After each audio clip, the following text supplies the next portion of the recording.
2008-এর পর হয়েছে 3টি জাতীয় নির্বাচন, 2014, 18 এবং 2024। তবে সব নির্বাচনই ছিল প্রশ্নবিদ্ধ। তত্ত্বাবধায়ক সরকার পদ্ধতি বিলোপ, ইভিএমে ভোট, কারচুপি, কেন্দ্র দখল, ডামি প্রার্থী দিয়ে নির্বাচন সহ ছিল বহু অভিযোগ। প্রায় 70% মানুষ কিন্তু আওয়ামী লীগ আমলে নানা অনিয়মের কারণে পূর্বের গণপ্রতিনিধি আইন অনুযায়ী দলটির নির্বাচনী অপরাধীদের বিচার করা হবে বলে জানিয়েছেন অ্যাটর্নি জেনারেল অ্যাডভোকেট আসাদুজ্জামান। শুক্রবার সকালে ডিবেট ফর ডেমোক্রেসি আয়োজিত ছায়া সংসদে একথা বলেন তিনি। জানান, জনগণ ভোটাধিকার ফিরে পেলে সেটাই অন্তর্ভুক্তিমূলক নির্বাচন হবে। আওয়ামী লীগ না এলেও নির্বাচন প্রশ্নবিদ্ধ হবে না।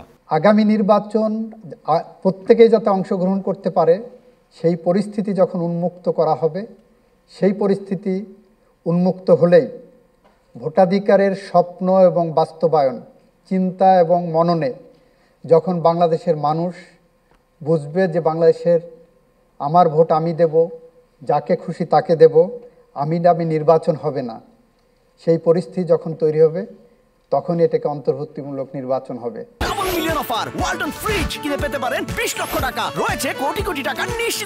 আওয়ামী লীগের কেউ বর্তমান প্রেক্ষাপটে দণ্ডপ্রাপ্ত হলে পূর্বের আইন অনুযায়ী পরবর্তী নির্বাচনে অংশগ্রহণ করতে পারবেন না বলে সাফ জানিয়েছেন অ্যাডভোকেট আসাদুজ্জামান। তবে সব মামলা নিষ্পত্তির কারণে বিএনপি চেয়ারপারসন বেগম খালেদা জিয়ার পরবর্তী নির্বাচন অংশগ্রহণে কোনো বাধা নেই। খালেদা জিয়ার নির্বাচনে অংশগ্রহণের ক্ষেত্রে আইনগত কোনো বাধা এখন নাই।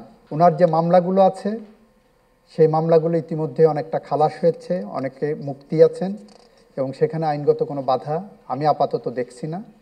আগামী দিনে নির্বাচন যখন হবে তার সামনে রেখে কোনো বাধা আসবে কিনা সেটা সময় বলে দেবে। তত্ত্বাবধায়ক সরকার ব্যবস্থা বাতিল করায় সাবেক প্রধান বিচারপতি এবিএম খায়রুল হককে আইনের আওতায় আনা হবে বলে জানিয়েছেন অ্যাটর্নি জেনারেল। যেভাবে বিচার বিভাগকে ধ্বংস করেছেন।